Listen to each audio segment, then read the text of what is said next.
Bienvenue sur le podcast des nouveaux artisans.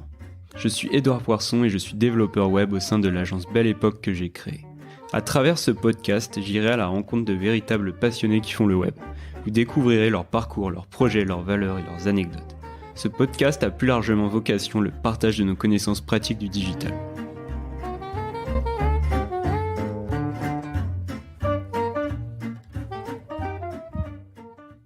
Aujourd'hui, je vous partage ma discussion avec Bruno Simon, qui est lead développeur chez Immersive Garden.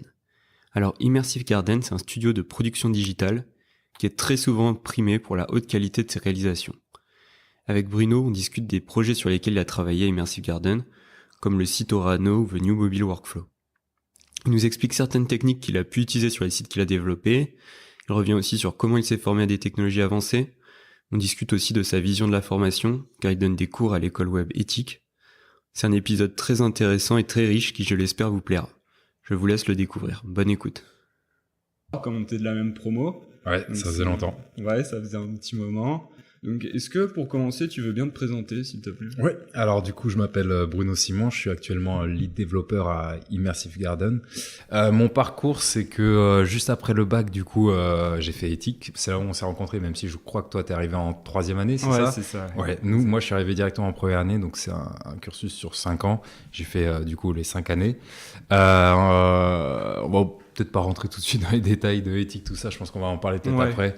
Après, j'ai bossé à USIC, donc c'est mon poste éthique, c'était mon activité principale pendant longtemps, j'avoue que je me souviens plus combien d'années. Et USIC, juste pour en parler un petit peu, c'est une agence, c'est ça ? C'est une agence qui est devenue plutôt grosse. Après, grosse, tout est relatif, hein. C'est pas comme les BETC, les choses comme ça, ils sont actuellement une centaine. Mais oui, c'est une agence qui était au début agence web, et maintenant c'est une agence un peu plus large, même événementielle. Et du coup, ensuite, je suis devenu lead développeur à Immersive Garden, donc beaucoup plus petite agence, on parle même de studio. Et ça, Immersive Garden, t'es rentré à quel moment exactement C'était il y a 2 ans. Okay. Je crois que ça fait 2 ans à 1 ou 2 mois près, donc voilà, ça doit être en octobre 2016, je dirais. Okay.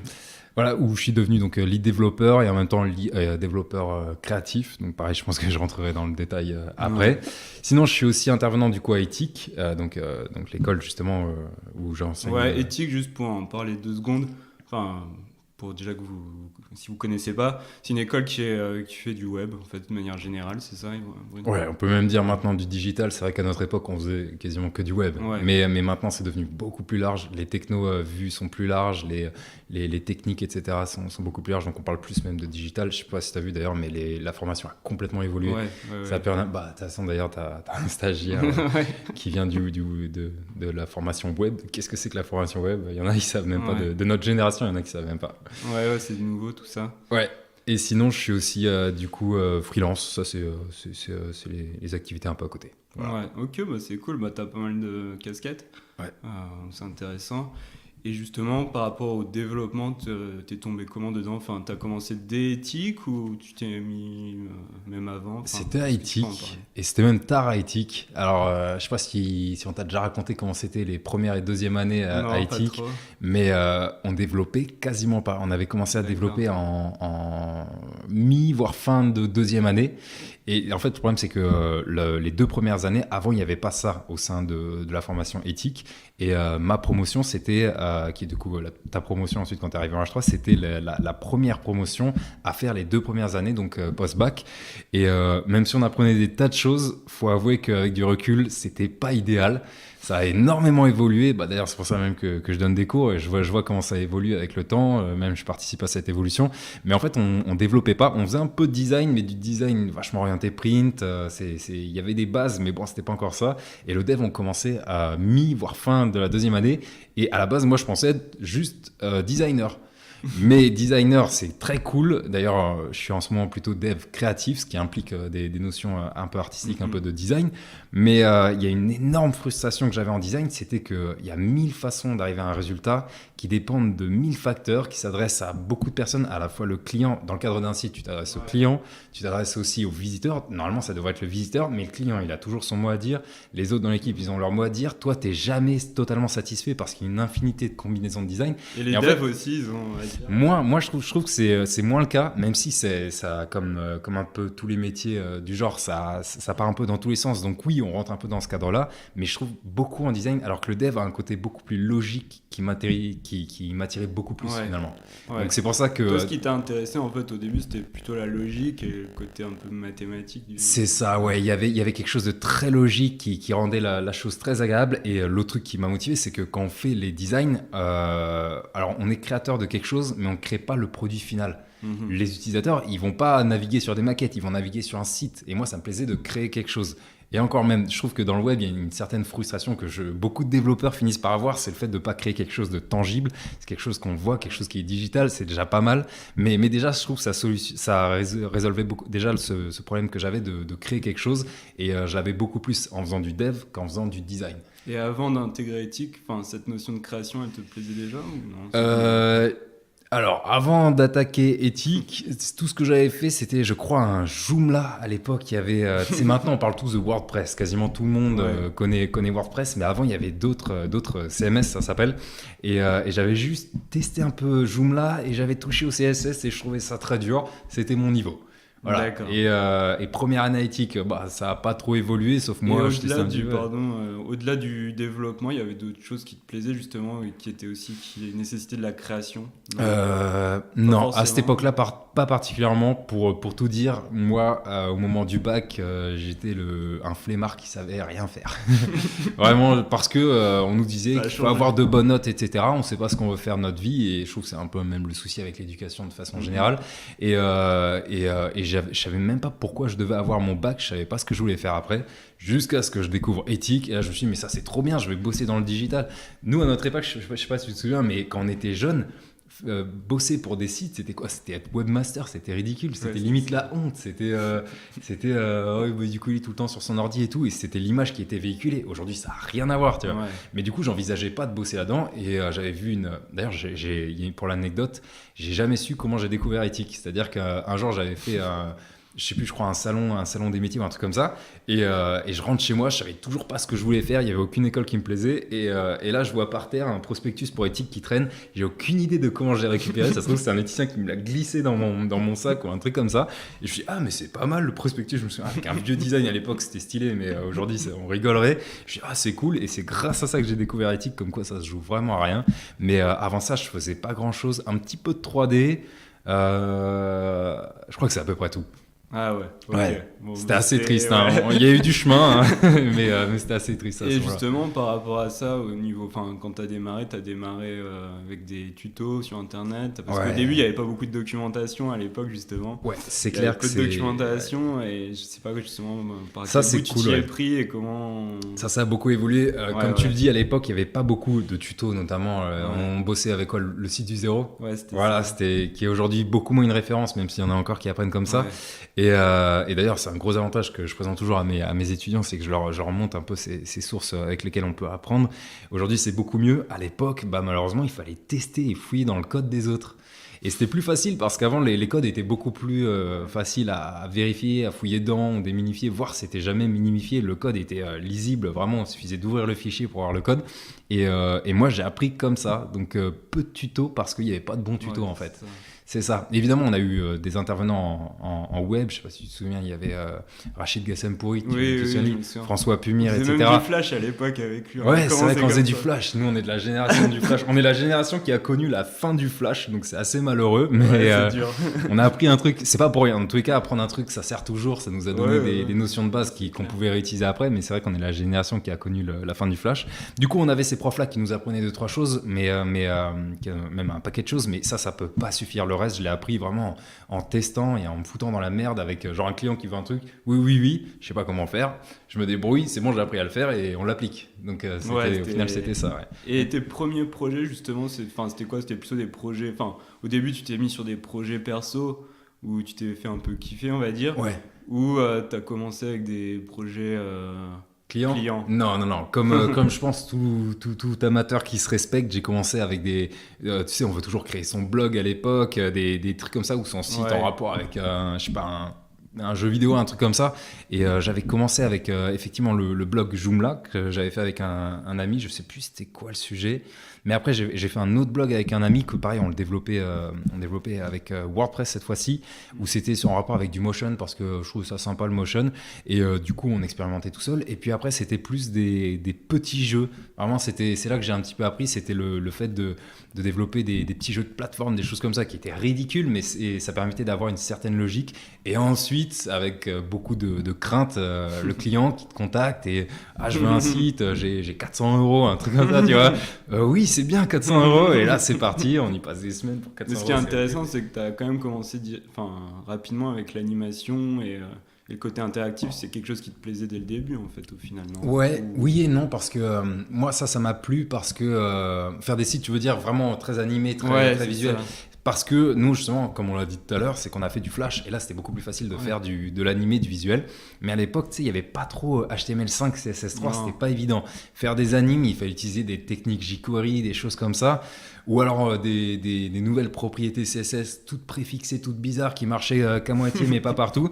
Mais l'impact qu'a eu le Flash, c'était que je voulais faire ces trucs animés-là. Alors quand il y a la nouvelle génération HTML, CSS qui est arrivée, là on s'en donnait à cœur joie. Et là c'est vrai que le petit background Flash il a servi et que c'était beaucoup plus facile d'imaginer des trucs animés avec des animations cool, des interactions cool, effectivement. Ouais. Et après par la suite, peut-être déjà en parler, mais tu t'es quand même bien mis sur le WebGL. Ouais. Le fameux WebGL. Ça, comment tu as démarré là-dessus ? Et pareil, il y avait peu de... c'était dur. Peu de ressources, même aujourd'hui, il y a peu de ressources. On peut peut-être expliquer c'est quoi le WebGL. Ouais, tu peux... j'ai déjà reçu Toussoun, ils ont un peu expliqué, mais tu peux réexpliquer, ça serait bien quand même. Ça va être intéressant de voir comment eux l'expliquent et d'autres l'expliquent parce que c'est un sujet vraiment délicat. Comment j'expliquerai le WebGL ? Le WebGL, globalement, c'est la possibilité de dessiner des triangles. C'est bête, mais en fait, c'est juste ça. Et on l'oublie, c'est que les développeurs WebGL, ils se rendent pas compte. On utilise des librairies qui font qu'au final, on se dit, le WebGL, c'est pour faire de la 3D dans le navigateur. Mais non, à la base, le WebGL, c'est juste pour dessiner des rectangles très vite, en utilisant la carte graphique. Et en fait, c'est comme dans les jeux vidéo. Quand on joue à un jeu vidéo, il y a la carte graphique qui travaille et qui dessine des triangles très vite. Mais tous ces triangles qui sont placés d'une certaine manière avec une certaine couleur, ça fait potentiellement des formes 3D. Ça peut être des trucs 2D, beaucoup de trucs 2D à l'écran aussi. On utilise le WebGL pour faire de la 2D, notamment avec l'un des frameworks très connus comme Pixie.js. C'est du WebGL, mais pour de la 2D, c'est juste des triangles qui forment des rectangles, donc deux triangles. Et au final, ça fait une image, deux images. Et après, on peut mettre 100 000 images, ça va tourner parce que justement, ça utilise la carte graphique.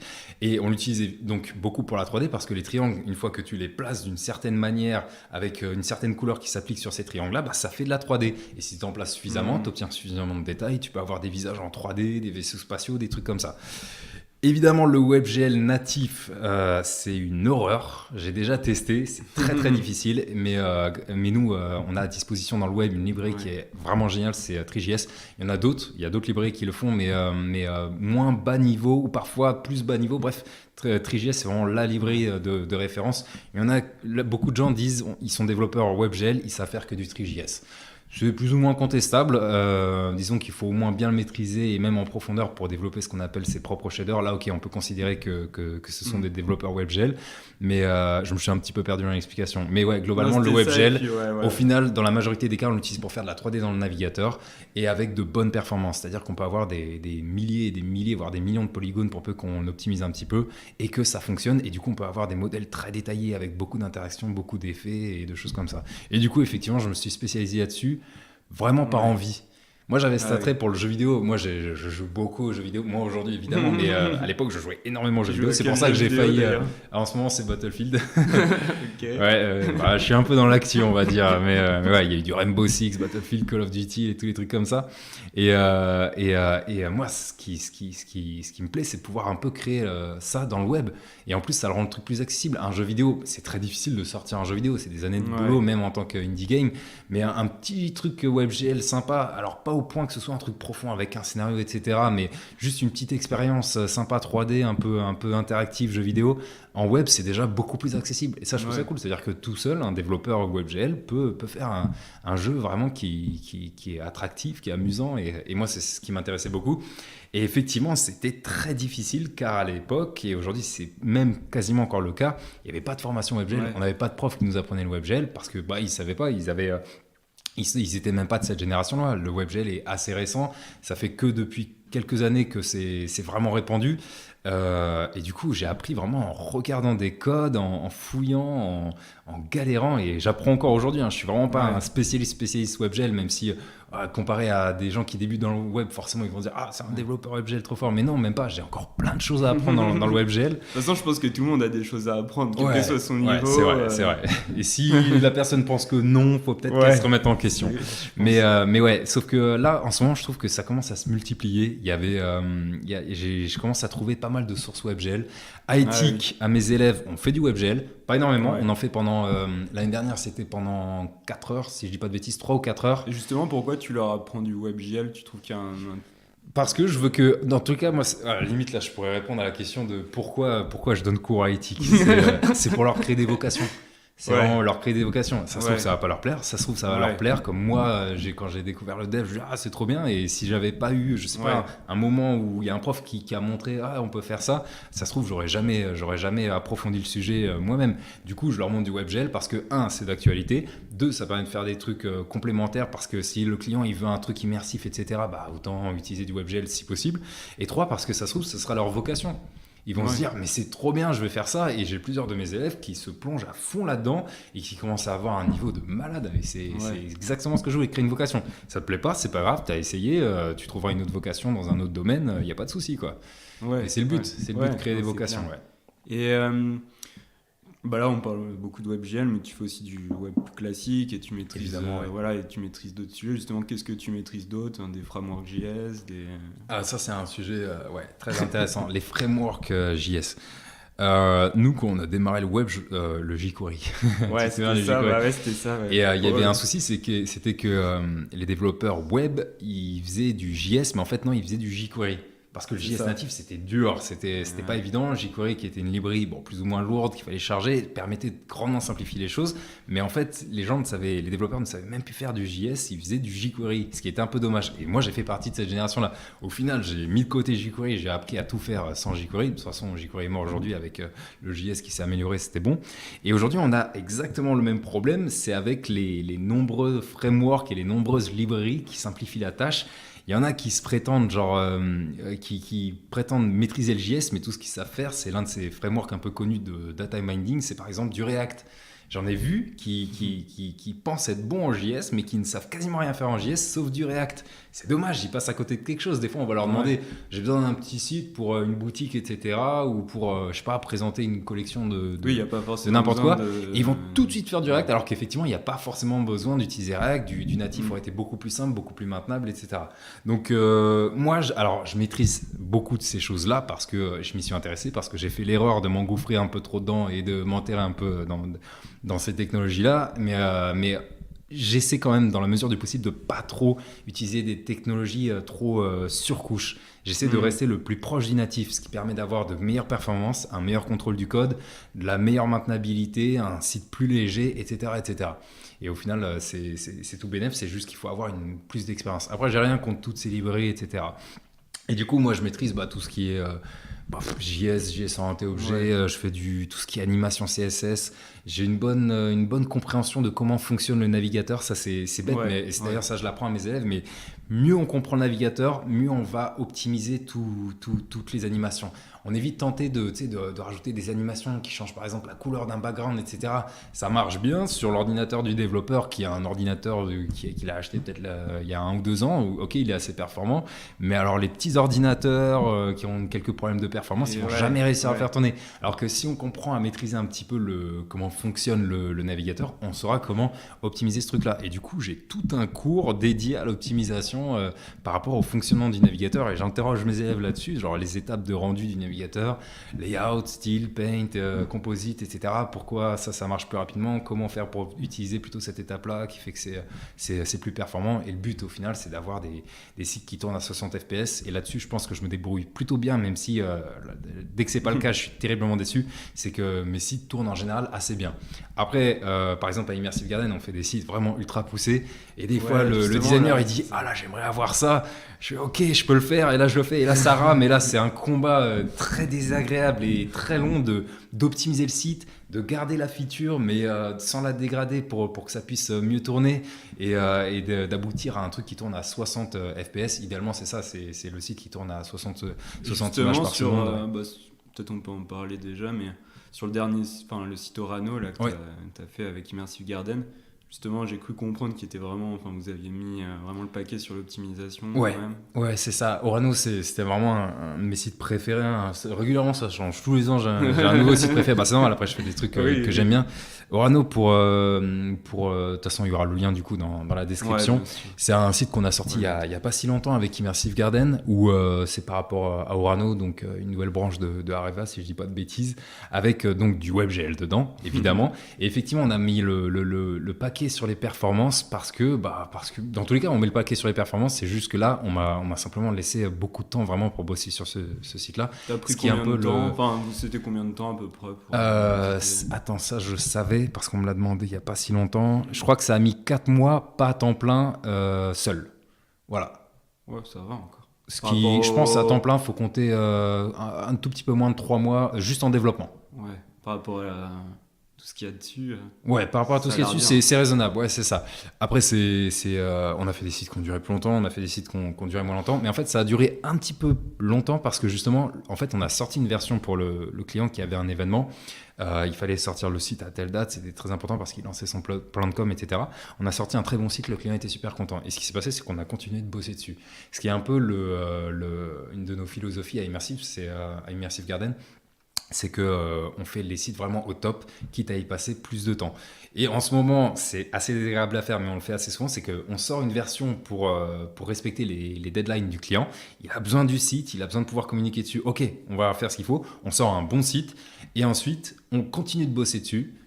Parfois, c'est même pas payé, hein. C'est vraiment nous, on continue de bosser dessus et on l'améliore. Et Orano, ça a été le cas, mais à un moment, j'avais les deux versions côte à côte et je me suis dit, ah ouais, on a fait des choses vraiment d'enfer. C'est surtout grâce au patron, c'est Dilshan Arukati, qui est à la fois le boss de Immersive Garden et en même temps le directeur artistique. Il lâche pas l'affaire. Tant que le site il est pas parfait, on va faire des retours, on va perdre du temps, on va perdre le temps qu'il faut pour l'améliorer. Et vous fonctionnez par lot, par lot. Par exemple, vous faites des fonctions, vous développez au fur et à mesure avec des lots. Vous dites par exemple, on fait ça.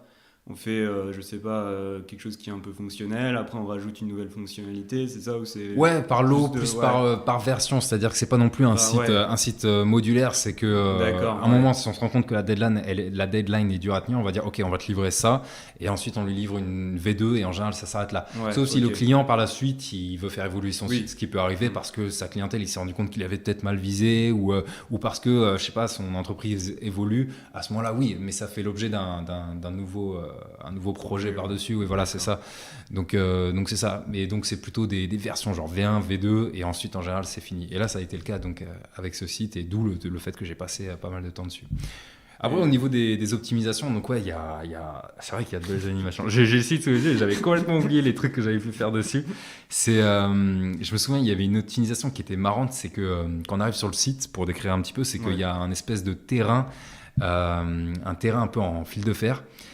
J'ai utilisé Three.js, c'est la librairie dont j'ai parlé tout à l'heure qui permet de faire du WebGL en 3D. On utilise quasiment tout le temps Three.js, c'est rare de faire du natif parce que ça nous fait gagner énormément de temps évidemment. Ouais, et dans Three.js, on peut le terrain, j'ai utilisé une des fonctionnalités. Non, je me suis un peu perdu.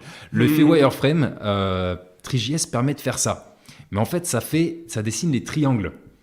Alors que nous, on voulait dessiner des carrés. Ouais, et ça, c'était tout bête, mais ça m'a pris peut-être un jour ou deux de redévelopper la mécanique de base de Three.js. J'ai fouillé dans Three.js comment il faisait, j'ai vu pourquoi est-ce qu'il dessinait des triangles, et j'ai vu ce que je devais faire pour dessiner des carrés. Et ça, du coup, ça a été très compliqué parce que y a beaucoup de modèles sur le site. On voit des rovers, des hélicoptères, des choses comme ça. Et en fait, Et là, c'est un coup de chance, c'est que moi, je m'intéresse beaucoup à la 3D, j'en fais un petit peu. Et du coup, j'ai moi-même modélisé en fait les différents modèles du site, sauf le rover au tout début, c'est... à la base, c'est une autre personne qui l'a modélisé. C'est juste moi qui ai repris le modèle et qui l'ai fait à ma sauce. Mais tous les autres modèles, c'est moi qui les ai modélisés. Et en fait, ça a beaucoup aidé parce que j'ai pu un peu trafiquer l'export pour qu'il puisse me permettre après de faire cette espèce de dessin des carrés plutôt que... C'était fait wireframe des carrés, des rectangles plutôt que des triangles. Et tout en optimisant à mort le poids des assets. Au final, il y a quelque chose comme 31 modèles sur le site et ça pèse, je crois qu'il y en a pour même pas 1 méga pour 31 modèles 3D parce que c'est toute une optimisation qui m'a permis à la fois d'alléger tout et d'obtenir cet effet de wireframe carré qui change complètement le rendu. Si ça avait été des triangles, ça aurait été complètement perdu. Du coup, c'est malheureux parce qu'il y en a qui disent « Oh, t'as juste utilisé l'effet wireframe de Three.js ». Non, malheureusement non. Et ce que je voulais te dire à la base, c'était donc cet effet wireframe, on l'avait aussi sur les espèces de terrains, les espèces de dénivelés. Si on change de slide, on voit qu'il y a plein d'autres terrains. Et en fait, j'avais généré ce terrain avec Three.js. Enfin, j'ai généré un plan et ensuite j'applique ce qu'on appelle un shader qui permet de déformer. Bon, pour faire très vulgairement, on va dire que ça permet de déformer le plan. Et Three.js mettait 5 secondes à générer le plan. Sur un site, c'est compliqué. Ouais, sur un site, c'est compliqué. Surtout que là, c'était un plan. En tout, j'en ai 1, 2, 3, 4. Et ensuite, les terrains de transition. Donc, 3 en plus, ça fait 7. Donc, 7 fois 5 secondes, c'était pas possible. Le patron, il me dit, tu quittes pas l'agence tant que t'as pas réglé ça, quoi. On livre pas tant que c'est pas réglé. Et en fait, j'ai fouillé dans le code et j'ai refait ce que faisait Three.js, mais à ma sauce. Via des buffers géométrie. Je ne vais pas rentrer trop dans les détails, mais en gros, j'ai directement généré les buffers géométrie plutôt que de passer par des géométries initiales, ce qui permettait de passer de 5 secondes de 5000 millisecondes à 17 millisecondes. 5000 à 17 millisecondes. 5000 à 17. Ouais, c'est ça. Donc c'était infiniment plus lent. Quand j'ai vu le temps, j'ai dit oui, le terrain est là. C'est pas un bug, c'est bon. Et du coup, j'ai pu générer les 7 terrains en genre 100 millisecondes, un truc comme ça. Par rapport à ce que tu me disais, ça me permet de rebondir. Tu disais que tu fais un peu de 3D justement. Ça, tu t'y es mis comment Ça, c'est... Dans tous les cas, je me souviens quand j'étais jeune, c'est vrai que j'en avais fait un petit peu avec des vieux logiciels Brice. Et c'était un vieux logiciel pour débutants dans la 3D. Et j'avais eu un... On mettra le lien dans la description. Ouais, pourquoi pas. Je sais pas si ça existe encore. Brice 3D, ça s'appelait. C'est pas top, mais sauf pour découvrir pour les gamins, c'est pas mal. Pour comme moi qui était jeune à l'époque. Ouais. Et j'ai eu beaucoup de chance, c'est que j'ai eu un prof, il s'appelait Monsieur Pollert. C'était le prof d'allemand de mon lycée, qui faisait aussi des ateliers après les cours avec tous ceux qui étaient motivés. Et il nous a appris Blender. Ah oui. Blender, c'est la référence. Tu en as forcément entendu parler. Je pense que tous ceux qui font de la 3D en ont entendu parler. C'est un logiciel de modélisation, même pas que de modélisation, ça permet de faire beaucoup plus. C'est gratuit, c'est ultra performant. Il y a une nouvelle version qui sort bientôt. Bref, j'avais testé un petit peu. C'était trop dur, mais j'avais vu. J'avais découvert et Monsieur Pollert, il m'avait juste mis sur cette piste-là. C'était trop dur, mais ça m'avait permis de découvrir ce truc-là. Et en fait, ce qui s'est passé, c'est que à Immersive Garden, il y a un des développeurs qui était là avant que j'arrive, qui adorait ce logiciel-là, Blender. Et du coup, je me suis dit, c'est l'occasion de m'y remettre. Et lui, il va pouvoir m'expliquer. Dans tous les cas, ça aide. Et avant Immersive Garden, j'utilisais 3ds Max que j'ai appris. Ouais. J'ai utilisé aussi Cinema 4D. Mais jamais totalement à fond, jamais totalement satisfait de comment ça fonctionnait. Et quand je suis arrivé à Immersive Garden, donc il s'appelle Damien Dousseau, et il faisait du Blender, et il m'a convaincu de m'y remettre. Et comme ça, c'était pratique. Si j'avais une question, j'avais qu'à lui demander. Il en faisait bien. Du coup, ça aidait beaucoup. Et en fait, j'en ai fait énormément et j'en ai fait sur mon temps libre. Et c'était vraiment une petite passion. Et je trouve que c'est l'idéal quand la passion se combine avec le boulot. C'est que c'est le meilleur des mondes, quoi. Ça permet de vraiment s'amuser. Moi, j'adore quand je dois arrêter le dev pour faire de la 3D. Ça me permet vraiment de me changer les idées. Je fais de la 3D, hop, j'exporte le modèle et hop, je le récupère en dev. Et du coup, je suis content parce que j'ai mon petit modèle en dev. Faut le rechanger, etc. Et du coup, c'est comme ça que je me suis remis à Blender. Et pour avoir testé Cinema 4D, 3ds Max et Blender, qui sont trois principaux, bon, il y en a d'autres encore, mais trois principaux logiciels de 3D, franchement, Blender, il est largement au-dessus. Ouais. Il est vraiment top et puis il est incroyablement performant et la communauté qui est derrière, elle est géniale et puis il est gratos, tout simplement. Ouais, c'est ça. Ouais, ça reste un argument. Même sur Linux, c'est pas mal. Et justement, tu travailles comment avec les autres créatifs de ta boîte? Parce que toi, forcément, t'es enfin, tu fais de la 3D, tu modélises des choses, etc. Donc comment vous travaillez ce serait intéressant de savoir justement votre façon de collaborer dans ça justement c'est un truc qui se faisait pas là où je bossais avant, donc à la musique, c'est que il n'y avait pas assez de communication. Et ce manque de communication, c'était simplement lié à la, j'allais dire, surpopulation. C'était juste qu'on était trop nombreux. Du coup, on commençait à séparer chacun dans chacun son pôle. Poste les devs d'un côté, les créas de l'autre. Même dans les devs, il y en avait qui avaient des postes précis, etc. Et ça faisait cet effet de ce manque de discussion. Alors que des fois, il y a des idées qui fusent, il y a des trucs que le dev peut faire directement, il y a des trucs que le designer peut faire pour faire gagner du temps au dev.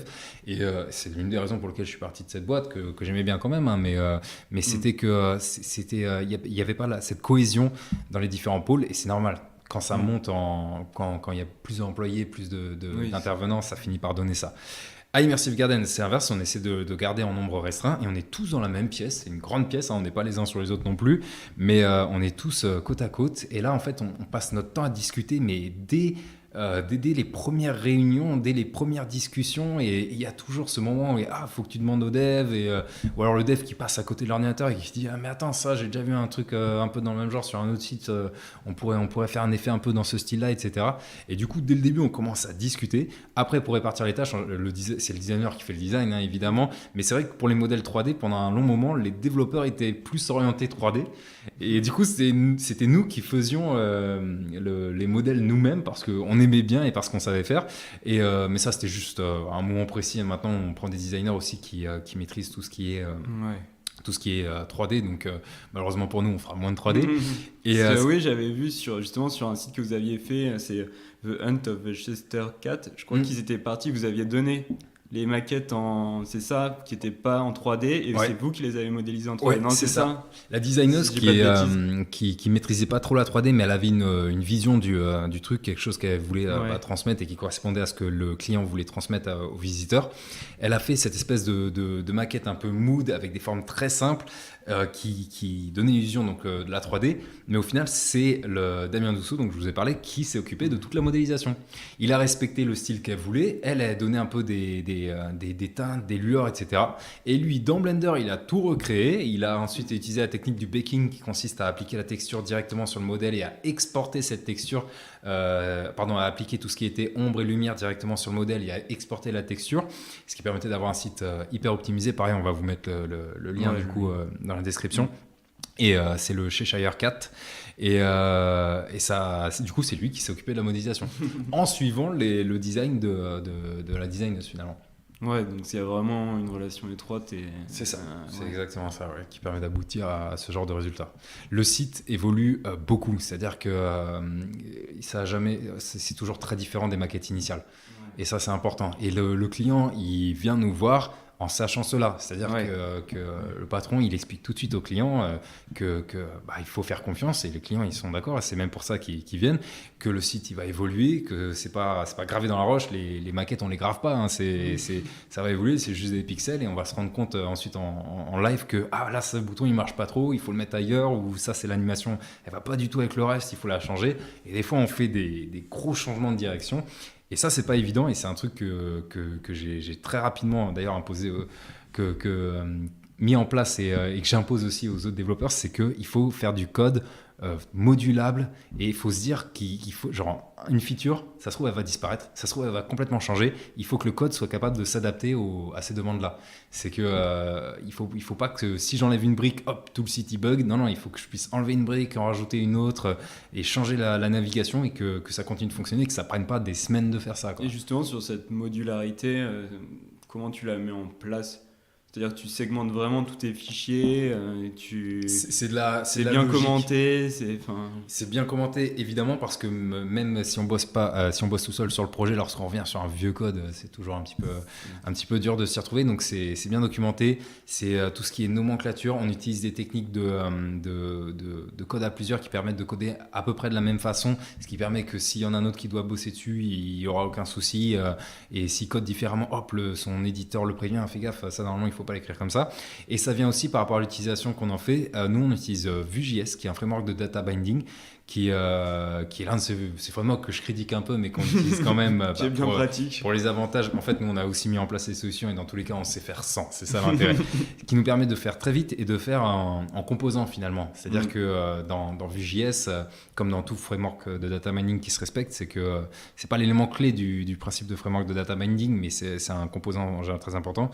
C'est qu'on organise tout notre code en components, en composants, qui sont des briques qui font appel éventuellement les unes aux autres, mais c'est des briques qu'on peut enlever, remettre et utiliser sur un autre projet. Donc c'est pour ça qu'on utilise Vue.js, ça nous permet de faire des sites très très très vite. Après ça pose d'autres problèmes évidemment. Ouais. Et j'ai une question, justement, tu disais qu'il y avait une certaine vous preniez quand même une certaine liberté sur le développement, et puis au fur et à mesure du projet, vous pouviez implémenter des choses que le client n'avait pas forcément prévues. Ouais. Par exemple, sur Orano, si je prends ce site-là, oui, il y en a d'autres aussi, vous l'avez fait, mais vous avez mis en place par exemple des petites interactions, des petits jeux interactifs. Ça, c'est des choses justement, c'est des initiatives personnelles. Oui. Et ça, c'est vraiment impressionnant parce que à la base, je crois qu'on comptait même pas mettre d'interaction. Je suis pas totalement sûr, mais la toute première version d'Orano, il y avait juste les barils. Si vous allez dans la première page et que vous allez dans le premier contenu du rover, la Nanopix, en fait, l'espèce de petite caméra qui est sur un rover. Tout en bas, il y a des espèces de barils qui sont cliquables. Ça, je me souviens, je l'ai fait, j'avais 1 heure avant de présenter au directeur de communication de Orano, donc ça rigolait pas. Et je l'ai vraiment fait à fond en codant très très très très vite. Il a vu, il était content, ok. Et après on s'est dit, on va faire ça sur chacune des pages. Et voilà. Et en fait, les interactions, au final, on discute. On discute avec le patron, avec le designer, avec qui voudra bien. On réfléchit à ce que nous on aimerait mettre sur le site, qui correspond évidemment à l'image que le client veut transmettre à son visiteur, etc. Et moi je dis ok, je vais tester un truc, je teste un truc, je montre, ça marche pas, ok, je le refais, et si ça marche tant mieux. Et puis on passe à l'étape suivante et là je les regarde une par une, mais c'est vrai que c'est des trucs que j'ai un petit peu improvisé. Il y a un espèce de jeu où il faut amener un réacteur, une espèce de pilier dans un réacteur nucléaire. Il y a l'hélicoptère, tout ça, c'est des trucs que j'ai fait quasiment à l'arrache. Après juste avoir discuté, on s'est concerté et après hop, je suis parti dessus. Et puis après on l'a un peu fait évoluer évidemment, et ça le client il a vu, il fait ouais, j'adore. C'est interactif, c'est ludique, les gens ils s'amusent sur le site, ils veulent voir la prochaine XP, du coup ils vont lire un peu les contenus, et voilà quoi.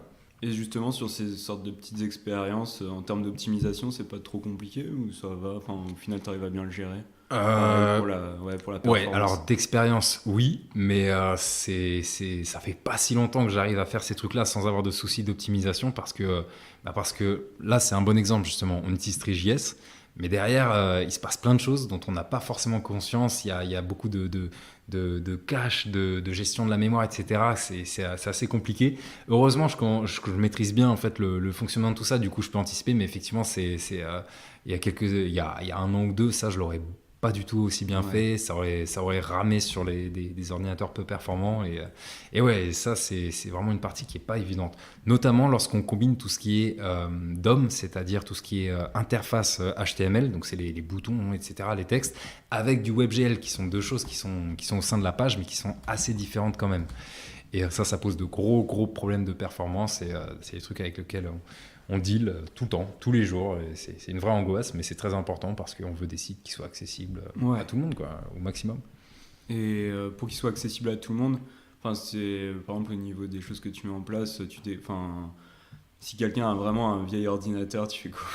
Alors, on ne s'occupe pas non plus des ordinateurs vraiment tout pourris. Nous, on essaie d'aller le plus loin possible. C'est-à-dire qu'on a des vieux ordinateurs au taf. Si on voit que le site, alors c'est un vieil ordinateur vraiment trop vieux, mais on fait en sorte que le truc soit navigable. Voilà. Ouais, et si ça rame vraiment sur un vieil ordi, c'est pas si grave. On en est à peu près là. Dans tous les cas, tout ce qui est des ordinateurs vieux de 5 ans, ça a intérêt à marcher nickel, quoi. C'est pas parce qu'ils ont 5 ans qu'ils doivent pas marcher. Par contre, si l'ordinateur il a 10 ans, c'est un petit truc bas budget, on peut pas non plus faire marcher partout, ça prendrait des siècles. Et surtout, on pourrait pas faire du WebGL ou des choses comme ça, des animations pareilles, sans faire quelques compromis quand même, quoi. Voilà. Okay. Après, on se base aussi sur les visiteurs. Hein. Si on voit que ça concerne 0,01% des gens, on s'en moque complètement, quoi. Et toi, tu as envie de pousser ce côté justement un petit peu jeu vidéo, ludique dans les prochains sites, ou c'est une expérience que tu as bien aimée et puis voilà. Ouais, je pense que dans tous les cas, j'arriverai à caser d'autres trucs un peu interactifs comme ça. Des fois, ça se joue à pas grand-chose. Ça peut se jouer vraiment à une interaction avec la souris. Ça peut être une navigation un petit peu originale, un truc qui se fait au clavier. Dans tous les cas, je pense que ça plaît aux visiteurs. Le patron, il sera toujours d'accord. Le client, en général, ça lui plaît. Si ça lui plaît pas, c'est pas grave, on enlève, on aura essayé. Il y a beaucoup de codes qu'on fait pour rien. Hein. Ça arrive, on expérimente, c'est cool. Ça correspond pas à l'image du client, ça dégage.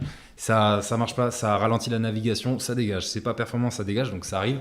Après, oui, je pense que je rajouterai toujours des petits trucs, des petites interactions. Et toi, qu'est-ce que tu aimes bien là-dedans? C'est plutôt le côté, à titre personnel, plus le côté challengeant. C'est ça. Ouais, c'est exactement le terme. C'est que moi, je recherche du challenge tous les jours. Si c'est pour faire les mêmes choses tous les jours, franchement, je m'ennuierais. Moi, c'est vraiment genre, ok, il y a un rendu, j'ai aucune idée de comment faire ça, et bah vas-y, on va chercher, on va voir si d'autres devs ont un peu des pistes, on va expérimenter, on va y passer quelques jours, et pour au final, le challenge, c'est d'arriver à quelque chose qui est vraiment original, et c'est ça, ouais, c'est la partie challengeant, un peu de faire des sites qui m'intéresse. Ouais. C'est une question que je pose plutôt à la fin, mais c'est quoi justement le truc qui a été le plus challengeant pour toi dans le dev? Un site ou... Alors, qu'est-ce qui a pu être le plus challengeant? Oh là là. Il y en a trop. Ouais, je regarde un peu en même temps, hein, mais j'avoue que des challenges, j'en ai eu plein. Rien n'a été facile à faire, mais qu'est-ce qui a été le plus challengeant? J'avoue que j'ai un peu du mal. Je pourrais parler du premier site que j'ai fait Immersive, où j'ai eu vraiment du mal à avoir un truc qui était satisfaisant. C'était refletcommunication.com. Ouais. En un mot, pareil, ça, on va le mettre dans le lien. Et il y avait un effet de masque. Si on navigue un peu sur le site, le changement de slide et tout, on peut drag and dropper dans une slide pour découvrir l'effet, le monde, on va dire, un petit peu inverse. Ouais. Et ça, je me souviens que ça a été très difficile. Obtenir l'effet, ça a été facile. Mais ensuite, je me souviens, on m'a demandé de rajouter des vidéos dedans. Il y avait des vidéos les vidéos étaient utilisées pour générer des masques de couleurs qui permettaient d'appliquer des textures. Et ça m'a pris un temps, mais hallucinant. Et encore aujourd'hui, je ne suis pas tout à fait content parce que là, par exemple, des ordinateurs un peu faiblards, ça n'a pas marché. Ouais. Et là-dessus, je pense que j'ai déconné, mais malheureusement, c'était ma limite. Mon cerveau explosait. Parce qu'en même temps, c'était là où tu passais quand même d'une agence où tu faisais plutôt des sites plutôt corpo, j'imagine. C'est ça, ouais, beaucoup corpo. Et après, tu passes c'est ça, ouais. Tu vas faire une expérience. Et c'était mon premier site entier que j'ai fait tout seul là-bas. C'était vraiment la piscine, quoi. Et il fallait pas que je me foire, c'est pas que je fasse mes preuves. Et au final, je suis quand même content. Le truc marche bien. Et puis, j'ai gagné tellement en performance, mais ça a été très difficile. Et ça, pour moi, ça a été le plus gros challenge. Il y avait des trucs sympas, hein. Il y avait des effets de profondeur, etc. C'était des techniques qui n'étaient même pas répandues à l'époque. Et même aujourd'hui, on me demande comment c'était il y a 2 ans, du coup, comme tu avais commencé. C'était il y a 2 ans, exactement, ouais. Du coup, ça fait un petit peu moins de 2 ans, c'est ça. Donc voilà, je pense que c'était mon plus gros challenge. Voilà. Okay. Et tu fais aussi t'as participé à la conférence du Gros. Ouais. Ça s'est fait comment, ça? Ça s'est fait à l'arrache. 2 semaines avant le Gros, il y a Nico qui m'a... Le Gros, tu peux expliquer rapidement ce que c'est pour ceux qui ne connaissent pas? Comment est-ce qu'il décrirait ça, Nicolas? En gros, c'est une conférence.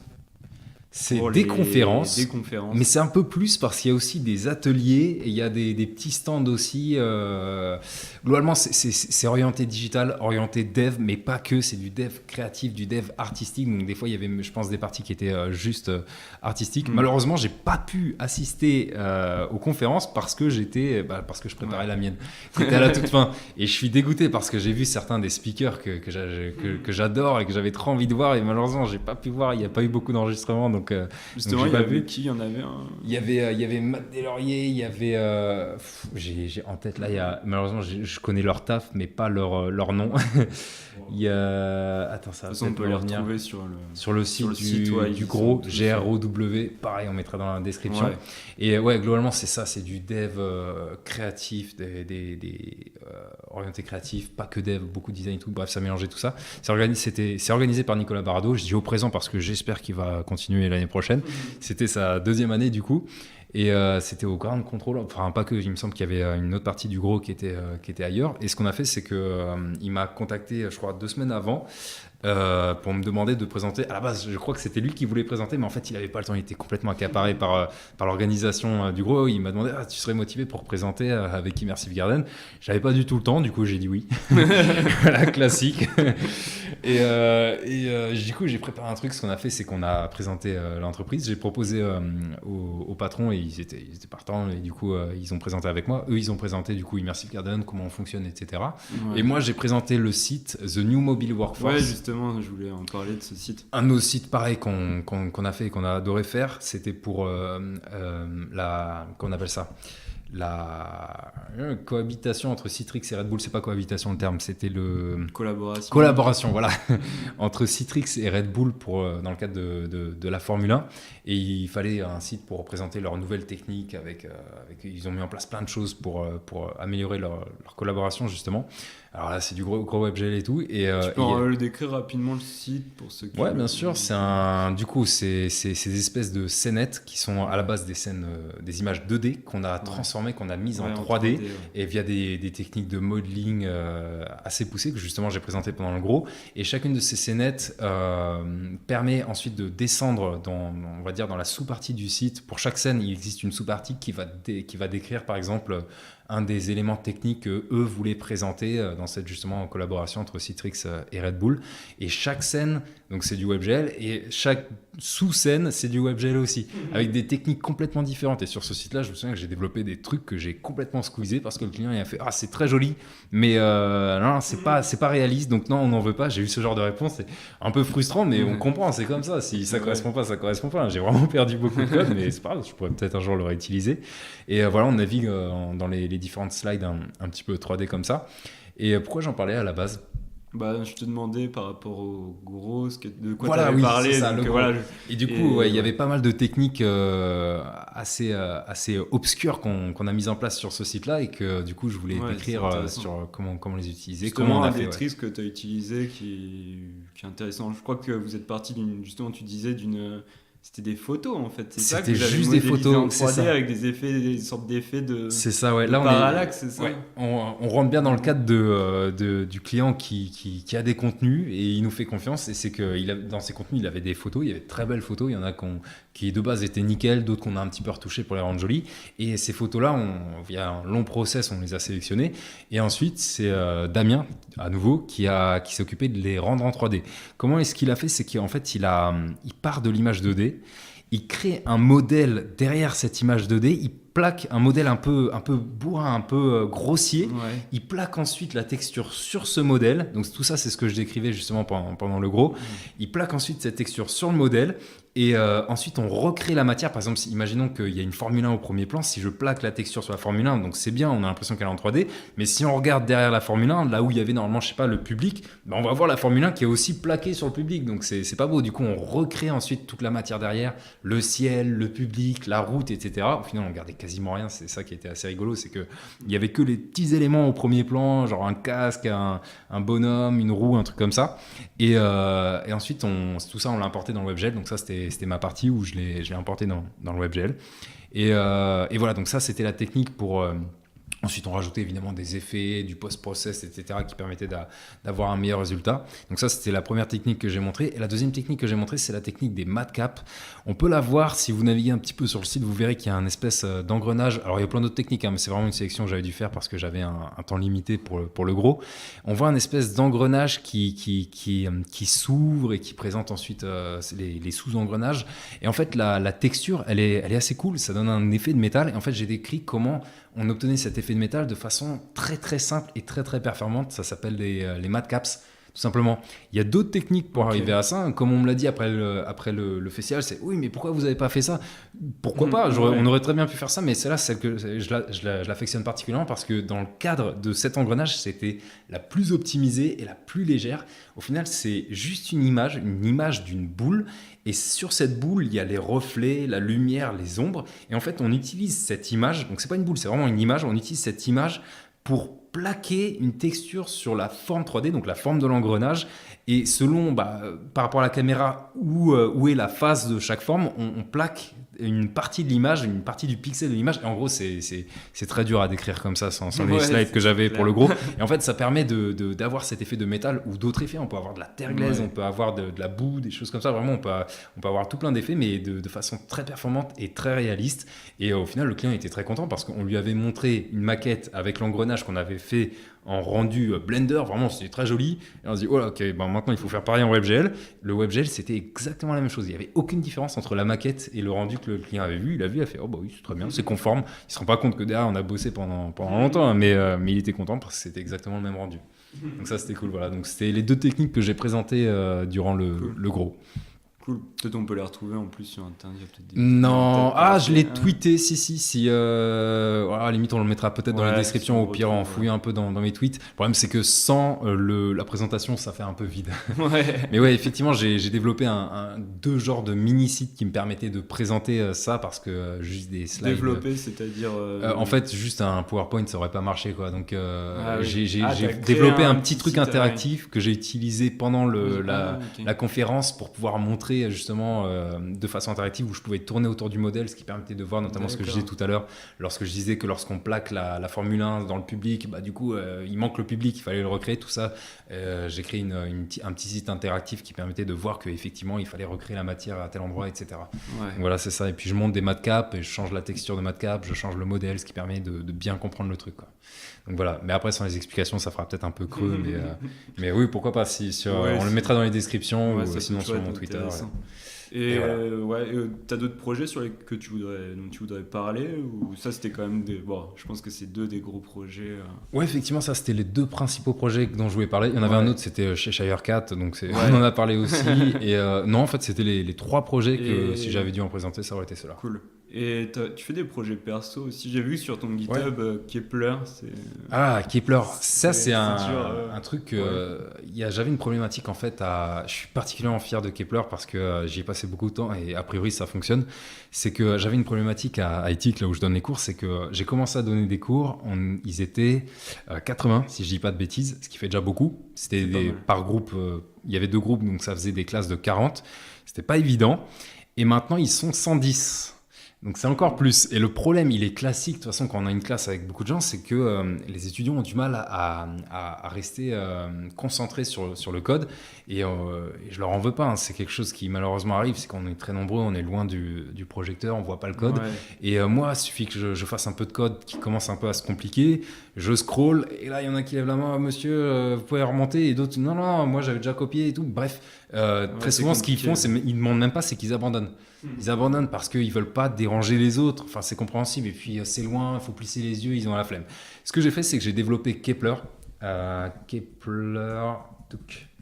On peut le retrouver de toute façon sur ton GitHub. Ouais, pareil, on va le retrouver sur GitHub, on va mettre les liens, etc. C'est en gros une solution qui permet de dupliquer mon code que je fais en local. Donc, je me mets dans un dossier, je lance Kepler, ça se lance depuis le terminal pour ceux qui utilisent le terminal. Et ça s'installe sur la machine de façon très simple avec NPM. Ensuite, dans le terminal, on se met dans un dossier, par exemple le dossier où je vais développer un petit site dans le cadre du cours. Et je lance Kepler et en fait, ça va rendre accessible mon code avec une interface qui ressemble énormément à une interface d'éditeur. Et j'ai fait bosser des éthiciens pour refaire mes anciens élèves pour refaire le design. Ils ont fait un super boulot. D'ailleurs, c'était très sympa de leur part. Et en fait, ça va dupliquer le code et ça va le rendre accessible aux étudiants qui suivent le cours sur leur ordi, dans leur navigateur. C'est-à-dire qu'ils tapent juste une IP qui apparaît sur le projecteur de façon bien visible et grande. Et là, c'est bon, ils ont mon code dupliqué sur l'ordinateur.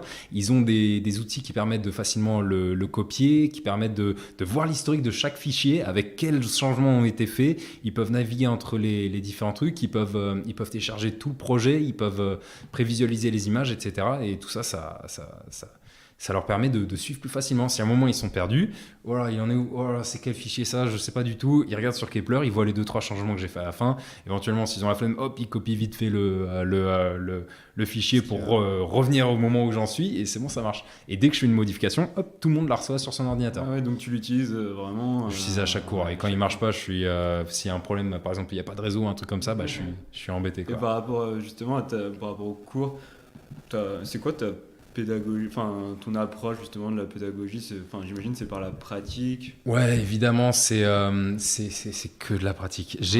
Alors moi, ce que c'est que j'ai une liste de sujets à aborder avec eux tout au long de l'année. Hein. On me laisse faire un petit peu le choix du programme. Je fais évidemment en accord avec les autres intervenants et on me laisse faire un petit peu ce que je veux et moi j'ai tout plein de choses à leur apprendre et ça fait des années que ce programme évolue et j'ai un constat, c'est que la théorie ça ne marche pas et j'ai la chance d'avoir une matière qui n'est pas si théorique que ça, qui peut énormément passer par la pratique et je me suis retrouvé, j'avais fait un cours notamment de JS qui fait 110 slides.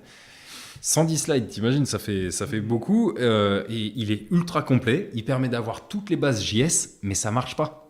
L'étudiant il va jamais rester attentif à 110 slides. Alors c'est 110 slides ponctués de légères pratiques, mais de la pratique qui manque de sens. Donc pratique, oui, mais pratique qui a du sens, c'est-à-dire qu'on va faire un carrousel, on va faire une pop-in qui s'ouvre, on va faire je sais pas, genre je clique sur un bouton, il y a un menu qui s'ouvre sur le côté, des choses comme ça, des trucs qui ont du sens, où ils vont se dire c'est vrai que ça, on va en avoir besoin par la suite. Et du coup, ils restent concentrés parce qu'ils savent que ça va leur servir. C'est pas évident parce qu'on peut pas tout de suite faire un carrousel si on démarre le JS, mais par contre, on peut faire des trucs beaucoup plus simples, du genre, je sais pas, un bouton plus, j'appuie dessus et ça grossit la typo. Voilà, ça c'est 10 lignes de code peut-être, maximum. Ouais. Et là, du coup, ça leur permet de voir ça et plein de petits exercices. Donc ouais, j'ai des cours. D'ailleurs, mes cours, c'est sous forme de site. J'utilise Reveal.js, ce qui fait que depuis n'importe quel device, ils peuvent voir les cours. Depuis leur ordi, ils peuvent voir les cours. Comme ça, ils sont pas perdus. L'idée, c'est qu'ils sont pas perdus. Ils peuvent revenir en arrière dans les slides. Quand ils veulent réviser, avant le cours et tout, dans les transports, hop, ils ouvrent mes cours sur leur navigateur, sur leur téléphone et ils peuvent réviser. Et donc, il y a du cours, mais c'est avec énormément de pratique. Le cours, il sert de référence et dans tous les cas, j'ai fait pratiquer, quoi. Et des exercices qui ont du sens dans le web d'aujourd'hui, vraiment, pour reprendre les exemples, c'est des carousels, des galeries, des trucs qu'on utilise tout le temps. Des trucs qu'on utilise tout le temps, c'est ça. Ouais. Et c'était pas le cas avant, je faisais pas assez de pratique et comme j'avais plein de choses à leur apprendre dans un temps un peu récent, parce que j'ai qu'une année avec eux, si je pouvais leur donner des cours toute la semaine et tout, je le ferais, mais évidemment c'est pas si évident. Mais du coup je dois faire des sélections, donc c'est vraiment le compromis parfait entre la pratique, la théorie, pour au final essayer de leur inculquer un maximum de choses. Et pourquoi tu fais des cours? C'est quelque chose qui te tient à cœur? Ouais, c'était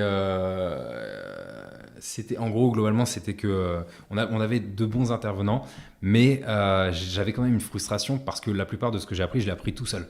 Ouais. Et beaucoup de gens, déjà on avait beaucoup de camarades, je suis sûr que ça aurait pu devenir de très bons développeurs, mais c'était long et dur, c'était un long process et il y a tout ça à apprendre, il y avait les devoirs, etc. Ils se sentaient pas de le faire et du coup ils sont partis dans d'autres branches. Et moi, c'est pour résoudre ça que je suis devenu prof. C'était que j'étais sûr de pouvoir faire mieux. Alors c'était flippant, c'est une grosse responsabilité. La première année, j'avais vraiment les chocottes, j'en tremblais presque. Mais à la fin, les étudiants, ils m'ont remercié, ils m'ont dit c'est vraiment cool, on a vraiment apprécié, on apprend des choses, vraiment merci. Et là, je fais ok, c'est bon, ça va marcher. Et voilà, c'est parti de ça. C'est que les anciens profs se débrouillaient très bien, mais il fallait plus apprendre seul. Alors ça n'empêche pas d'apprendre seul, hein. Ceux qui vont vraiment s'en sortir, il faut qu'ils bossent d'eux-mêmes, mais je veux quand même les rassurer, les aider, les booster, leur donner un meilleur tremplin pour qu'ils puissent plus facilement découvrir si oui ou non c'est leur domaine, c'est leur truc, quoi. Et c'est pour ça que je deviens prof et je suis pas prêt d'arrêter et je vais continuer. Et en deuxième année c'est idéal aussi. Alors en fait, pour l'anecdote, c'était assez rigolo, mais donc je travaillais à USIC avant.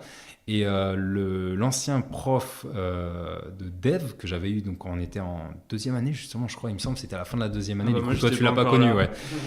C'était, faut s'accrocher. Donc, mon prof de dev, qui est pendant quelques mois en deuxième année, plus tard, c'est devenu, quand j'étais en stage à USIC, parce qu'avant d'être employé, j'étais en stage, il était juste en face de moi, en fait. C'était un collègue.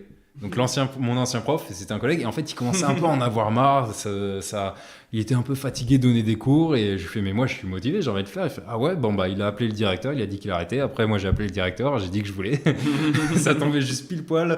Alors en réalité j'ai dû appeler 3 fois le directeur pour qu'il finisse par prendre en compte ma demande, parce que je pense qu'il s'occupait pas des plannings à ce moment-là, et du coup il a accepté, et ça s'est joué à ça, quoi. Comme quoi, vraiment, les petits détails de la vie. Il y avait l'histoire du prospectus au début, il y avait l'histoire du collègue. Heureusement que c'était mon collègue. Ça se trouve, je serais jamais devenu prof si c'était pas mon collègue, quoi. Ça se joue à rien du tout. Et aujourd'hui, c'est impératif. C'était quand même quelque chose qui dans l'idée qui te plaisait, quoi. J'avais besoin de le faire. Pas posé, ouais. J'avais besoin de le faire. J'aimais bien un peu apprendre aux autres, mais j'avais pas non plus beaucoup d'expérience là-dessus. Enfin, je veux dire, j'ai aidé des camarades, j'ai aidé des gens à faire des choses, mais j'ai jamais donné de cours avant. Mais je sais pas, je sentais que je devais le faire. Et je regrette pas maintenant. Clairement, c'est une de mes activités préférées, c'est donner des cours et voir le résultat. Vraiment, c'est quand ils sont contents, quand ils nous remercient, quand on voit que ça devient des super devs et qu'on se dit peut-être que j'ai aidé à ce qu'ils deviennent un super dev, c'est génial, quoi. Tu dis que t'as servi, Parce que moi, à mon époque, je me souviens, comme je disais, moi, au moment du bac, je pensais même pas avoir le bac.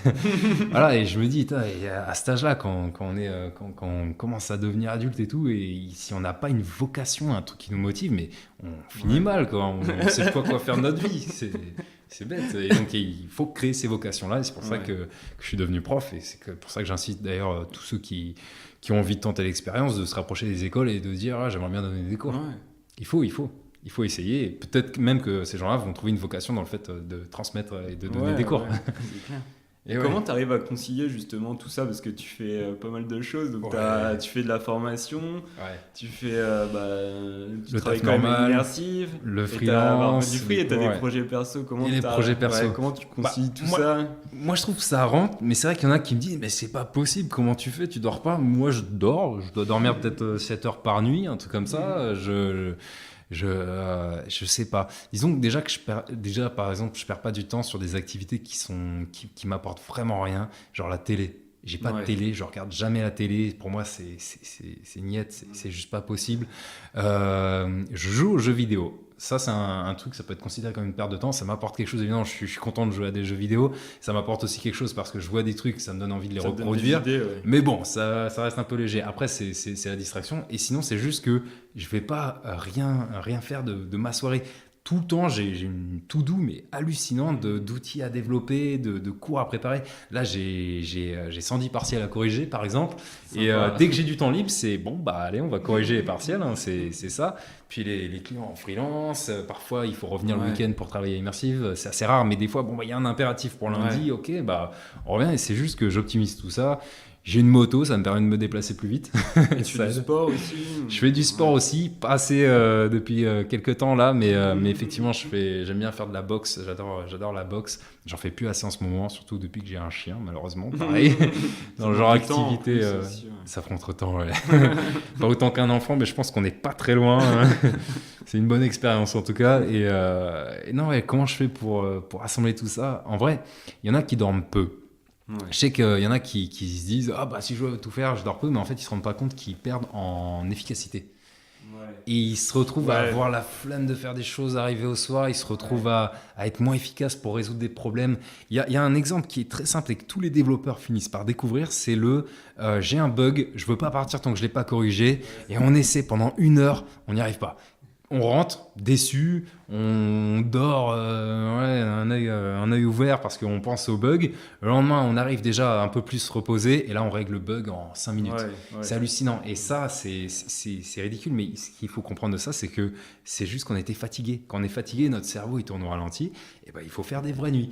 Moi, je pense que je devrais dormir plus, mais je sais que je dors quand même suffisamment. Je ne dois pas être loin des 7 heures, c'est déjà pas mal. Donc j'incite tout le monde et c'est ce que je dis à mes élèves, juste avant un partiel, j'envoie un mail et dormez beaucoup. Je leur donne quelques conseils et je leur dis, mais dormez, c'est plus important. Si vous révisez toute la nuit, toutes ces informations-là, ça va être confusant, ça va être un gros bordel dans votre esprit. Alors que si vous dormez, vous serez beaucoup plus clair, plus motivé et vous arriverez à finir votre partiel mieux, quoi. C'est aussi épanouissant d'avoir d'autres activités à côté en parallèle. Il faut. Il y en a que c'est des morts du travail. Après, il y a un avantage, c'est que quand on aime son taf, c'est un peu une passion, il y a un mélange entre les deux. C'est ça. Après, je vais pas mentir, il y a des fois, j'ai pas envie de bosser sur ce site-là, ou des fois, j'ai passé déjà plusieurs mois sur un site, j'en ai marre. Je vais pas mentir en disant, moi, tous les jours, c'est Disneyland, c'est pas vrai.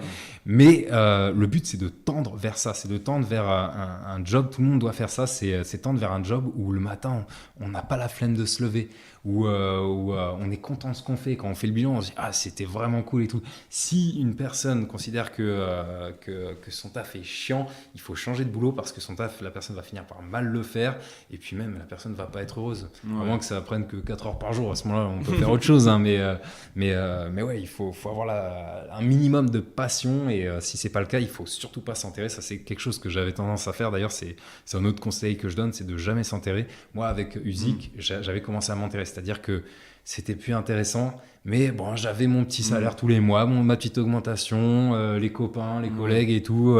Ça allait, je me disais toujours, c'est pas si mal. Et je voyais les autres un peu dans la même situation, c'est pas si mal. Et je me souviens, c'est que j'étais juste en vacances, tranquillement, pas loin de la plage, et je me suis dit, mais si, c'est mal en fait, ça me plaît plus. Et là, c'est bon, c'était fini. Dans ma tête, c'était fini. Et c'était parce que je m'étais enterré. Plus on reste, je suis resté 5 ans. J'ai 5 ans vraiment, vraiment cool. Mais les dernières années, j'étais plus du tout motivé en vrai. C'était plus ce qui correspondait. Ouais. Les gens étaient géniaux, donc ça me faisait de la peine de les quitter. Mais le boulot ne me plaisait plus. C'était redondant. C'était des clients qui étaient chiants à souhait. Avec les créas, on faisait pas le plus parce qu'ils étaient loin de nous et on communiquait pas assez. Et même eux, ils en avaient un peu marre aussi, on sentait ça. Et donc, c'est le meilleur conseil que je peux donner à ce niveau-là en termes de professionnel, c'est de jamais s'enterrer et de réaliser quand ça va pas et d'avoir les couilles de changer de situation, quoi. C'est clair. Ouais, il faut pas s'enterrer. Il faut essayer, comme ça, pas de regrets. Et après, faut se barrer. Et ouais. Et sinon, j'avais une question un petit peu, plus sur le futur. Comment tu vois justement évoluer le métier de creative dev, le développement? Il y a pas mal de VR, AR, tout ça. Ouais. Toi, tu vois ça comment? Tu penses que ça va changer beaucoup? T'as abordé les bons sujets, effectivement. Tout ce qui est VR, AR, c'est une piste qui est super intéressante, mais qui n'est pas prête du tout. Je sais pas si tu as testé un petit peu. Rapidement. Faut avoir de sacrés devices, faut avoir des trucs très performants et il faut pas être trop exigeant. Et donc, il y a encore du boulot. Je pense qu'il y a la place pour la VR et l'AR, mais ça va rien remplacer. Ça sera de nouveaux usages purement ludiques qui vont apporter un truc fun. Ça va vraiment des petits buzz où parfois il y a des cas vraiment précis où on va avoir une utilité, par exemple pour mesurer quelque chose ou pour pouvoir visualiser, je sais pas, un meuble ou un vélo. J'avais vu ça notamment en VR. Ouais. C'est cool, mais c'est des cas très précis qui ont demandé des efforts de ouf. Donc ça, je suis pas sûr que ça va remplacer quoi que ce soit. Ça sera juste un usage plus, on va dire, un peu plus évolué. Et des fois, on me dit aussi, mais nous, bientôt, on n'aura plus besoin de nous. Parce qu'on va se faire remplacer par des outils qui automatisent tout ça. Ouais. Jamais de la vie. Les outils, ça fait depuis des dizaines d'années peut-être pas des dizaines d'années, mais peut-être une dizaine d'années que les grosses boîtes, les petites boîtes, les indépendants, ils essaient de créer des outils qui permettent, pour reprendre l'exemple des sites, de faire un site en quelques clics, tu vois. Ouais. Ça ne marche jamais parce que il y aura des clients qui auront des besoins bien particuliers qui, s'ils ont fait appel à ce genre d'outils, vont se retrouver bloqués dans tous les cas à un moment, et pour le prochain projet, je peux dire qu'ils l'utiliseront pas parce qu'ils savent qu'il y a des limites. Alors pour prototyper, c'est cool, pour faire des petits sites quand on n'a pas beaucoup de budget, c'est cool aussi, mais il y aura toujours besoin des devs créatifs, de mecs qui maîtrisent des frameworks poussés ou des mecs qui maîtrisent du bas niveau. Je m'inquiète même pas pour ça. Ouais. Et d'ailleurs à ce niveau-là, c'est que pareil, on peut se dire, il y en a qui avaient une crainte, c'était que avant c'était pas évident d'être développeur. On pense d'ailleurs à ça par rapport ça s'est simplifié justement. Ça s'est simplifié, on pense aux développeurs, tu sais, geek, c'est l'asocial, gros et boutonneux dans sa chambre en train de faire des trucs. Parce qu'en fait, ce qui se passait à l'époque, c'était qu'il y avait quasiment aucun moyen d'apprendre ces choses-là. Et du coup, effectivement, c'était des gens qui étaient un peu renfermés, qui avaient tendance à apprendre ces choses-là parce qu'ils se laissaient le temps d'apprendre ces choses-là. Puis les outils n'étaient pas aussi développés qu'aujourd'hui. Les outils n'étaient pas aussi développés, ouais. Mais aujourd'hui, ça peut en avoir parce qu'avec ces moyens de communication qui ont grave évolué, on peut beaucoup plus. Même maintenant, il y a des écoles du digital, rien que ça, tu vois. Les gens peuvent apprendre, donc c'est fini cette image du mec reclus dans son grenier. Du coup, c'est devenu abordable par n'importe qui. N'importe qui peut vraiment s'y mettre. Et en fait, ça a créé une crainte mais regarde, maintenant il y a des milliers de personnes qui s'y mettent et ils vont bientôt, il y aura le truc va être saturé, il y aura plus de place. C'est tellement dur d'avoir une vraie expérience qui permet d'avoir le niveau dans tout ce qui est développement que j'ai aucune crainte. Il y aura toujours de la place. Ça prend des années. Ouais. Moi aujourd'hui, ça fait je saurais pas dire depuis combien de temps je suis développeur, mais ça fait je sais pas combien d'années et je continue d'apprendre des choses. Donc, dans 10 ans, j'aurai un meilleur niveau et j'aurai du coup 10 ans d'avance par rapport au mec qui a commencé 10 ans en retard par rapport à moi. Donc, il n'y a aucune crainte. Et puis, ça prend du temps d'apprendre. Donc, il y a beaucoup de place. Pareil, je ne suis pas du tout inquiet à ce niveau-là. Vraiment pas du tout. C'est bien, ça créera de la diversité, un peu de concurrence. Ce ne sera peut-être pas les développeurs qui choisissent leurs tarifs et personne pour pouvoir contredire. Donc, c'est bien, le marché va se stabiliser, hein, mais aucune crainte là-dessus non plus. Moi, ce que j'aimerais bien savoir, c'est quelle va être la nouvelle révolution, quoi. Pour moi, ce n'est pas la R, ce n'est pas la VR, et j'ai aucune idée de ce que ça pourrait être. Peut-être un nouveau web, peut-être qu'il y a une grosse boîte qui va imposer son truc et peut-être que ça va prendre et que les autres vont commencer à l'adopter, j'en sais rien. Mais j'avoue que j'aimerais bien avoir un petit renouveau. Il y a eu Flash, on a intérêt Flash, le HTML qui a bien évolué. Il y a eu le WebGL, c'est une petite évolution. C'est pas non plus un gros truc révolutionnaire, mais il faut avouer que c'est quand même un truc qui a apporté quelque chose de ouf. Ouais, AR, VR, je sais pas ce que ça va être la suite, mais j'aimerais bien qu'il y ait un truc. Les crypto-monnaies, tout ça. Je pense que ça a aucun impact dans notre métier. Aucun. Sauf qu'on fait des sites pour de la crypto, quoi. Et j'en ai fait plusieurs. Des clients qui veulent se lancer dans la crypto et tout. C'est un peu le buzzword, même aujourd'hui, malgré tout ce qui s'est passé avec la crypto. Non, pour moi, non. Du coup, j'aimerais bien savoir ce que c'est, j'aimerais bien être visionnaire. Et puis, j'avoue que c'est aussi ma crainte, c'est de finir par m'ennuyer un petit peu. Donc, je sais pas, là, j'ai encore beaucoup de choses à apprendre, donc ça va. Mais d'ici 3-4 ans, il se peut que je m'ennuie, donc j'aimerais bien qu'il y ait un truc nouveau. Un nouveau truc. Compliqué. Au pire, je ferai autre chose. Hein. Je fabriquerai des meubles en bois, des choses comme ça. C'est plus compliqué, grave. Ok, c'est cool. Je pense qu'on a fait le tour. Ouais. Moi, j'ai peut-être des trucs à dire. Ouais, vas-y, justement. Je m'étais noté 2-3 trucs, notamment pour m'adresser à ceux qui veulent démarrer dans le domaine, tout simplement, même si je pense que de tout ce que j'ai dit, il y a plein de choses à prendre si vous voulez démarrer. Mais premièrement, nous, on vient de éthique. On n'est pas forcé de venir d'une école. C'est pas dans le digital, je sais pas ce que toi t'en penses, mais moi, je trouve que on juge pas les gens par rapport à leur diplôme. Dans le digital, on ne juge pas par rapport à leur diplôme, on juge par rapport à leur expérience. C'est l'expérience qu'ils ont fait, ce que tu es capable de faire. Leur façon de penser, etc. Donc, alors qu'il y a d'autres domaines, c'est compliqué si tu n'as pas le diplôme. La personne peut être nulle, si elle a le diplôme qu'il faut, elle rentre dans certains endroits, hein, sans vouloir dénoncer un domaine ou quoi, mais dans le digital, c'est pas du tout le cas. Et j'ai des collègues qui sont des collègues hyper talentueux, pas des collègues, je connais des développeurs qui sont hyper talentueux et qui n'ont pas fait d'école. Et qui sont reconnus et qui ont leur réputation, qui ont plein de clients, il n'y a pas de souci, ils gagnent très bien leur vie. Donc premièrement, ce que je veux dire là, c'est pour ceux qui démarrent, c'est que vous n'êtes pas obligé de suivre une école.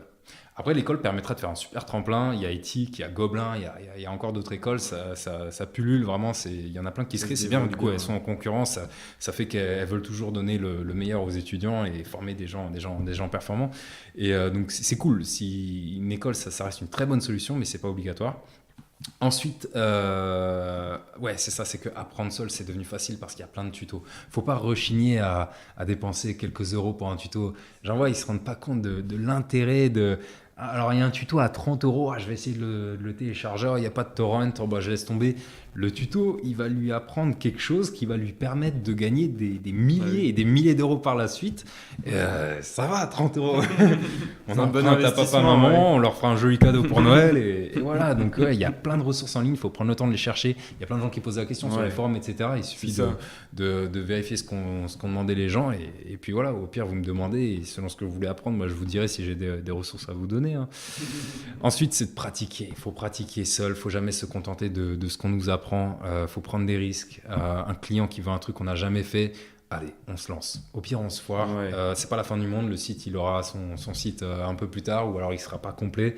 Tant pis, on s'excuse et peut-être qu'on lui refera lorsqu'on saura mieux le faire. Mais il faut prendre les risques de de se lancer, et puis après c'est un peu en pratiquant qu'on apprend, donc c'est ça, c'est clairement, il faut pas avoir peur, évidemment faut connaître un peu ses limites aussi pour savoir comment les repousser, mais non plus faire n'importe quoi et se lancer dans un projet. C'est ça, je récompense toujours mes élèves qui se lancent dans des technos qu'ils maîtrisent pas. Le site est un peu foireux, notamment dans les projets pédagogiques, donc c'est pas grave, c'est un projet pédagogique, c'était juste dans le cadre du cours, t'as fait un site foireux, t'as fait une techno que je trouve très intéressante, et tu vas avoir des points. Les points que t'as perdus en faisant un site pourri, tu vas les regagner en technicité, parce que je trouve ça trop cool que t'aies fait ton truc en Vue.js ou en Tri.js ou des choses comme ça. Donc il faut oser toujours ce genre de choses. Ensuite, pour ce qui est je vais pas rentrer dans les technos non plus, hein, mais après, juste pour finir, après tu as un peu répondu justement avec tes petits trucs en plus, mais c'est quoi justement, si tu avais des conseils à donner à quelqu'un si tu pouvais plutôt la question ça serait si tu pouvais revenir 10 ans en arrière ou 15 ans, qu'est-ce que tu changerais si tu pouvais revenir en arrière? Ah ouais. À quelqu'un qui est dans quel cas là? À mon moi d'il y a 10 ans? Toi d'il y a 10 ans, on va dire. Ça peut s'appliquer à un étudiant. Toute la période d'études, c'est un énorme gâchis. Toute la période post-bac, c'est incroyable à quel point je trouve que c'est un gâchis. On apprend des choses qui ont une certaine importance, notamment pour la culture générale, mais je trouve que c'est un énorme gâchis.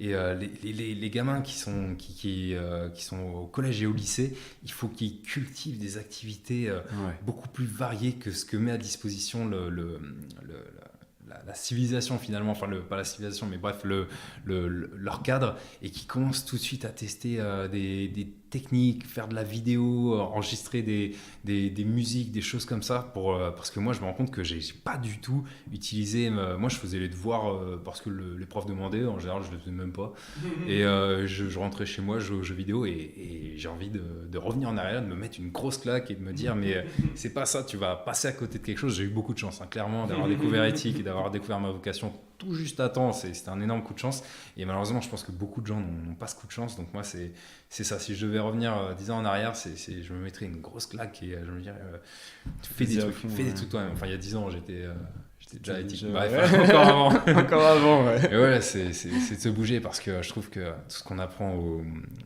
tout ce qui est lycée et collège, il y a des choses importantes, il y a des choses qui, moi personnellement, j'ai oublié peut-être 90% de ce que j'ai appris. Après, ça fait aussi ta culture, et après, c'est ça qui te... Il y a le côté, c'est important, c'est important aussi, mais bases, on peut combiner tout ce qui est culture et tout ce qui va devenir pratique. Il y a des trucs bêtes, c'est par exemple les maths. Je voyais pas l'intérêt, j'ai pas bossé, mais aujourd'hui, je regrette. J'avais des notes terribles, et aujourd'hui je fais des maths mais quasiment tous les jours. Donc si j'avais commencé à pratiquer dès l'époque collège, lycée, je sais pas, genre je rentre dans des techniques, je commence à calculer des trucs d'électronique, je commence même à développer, je me serais rendu compte de l'importance du truc. On fait pas des maths pour avoir de bonnes notes, on fait des maths pour au final avoir les capacités d'accomplir un métier qui fera que si ça se trouve, ça sera le métier de ma vie où je serai heureux, etc. quoi. Mais ça, on nous apprend pas ça, on nous dit juste ça te servira plus tard, fais-moi confiance. Mais moi j'en ai marre de faire les devoirs, quoi. Donc voilà. Bon, merci, merci Bruno, je pense qu'on a fait le tour. Ouais, on a fait le tour, c'était intéressant. 21h12, ça a pris le temps, Ça a pris du temps, mais c'était bien. Une bonne heure, merci beaucoup. Très intéressant, merci à toi.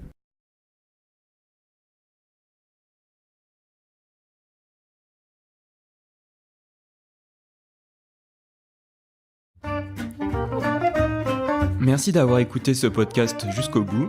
Si vous avez aimé cet épisode, n'oubliez pas de le noter et de le partager. Vous pouvez aussi vous abonner pour suivre les nouveaux podcasts. En attendant, prenez bien soin de vous, et on se retrouve très vite pour un nouvel épisode sur les nouveaux artisans.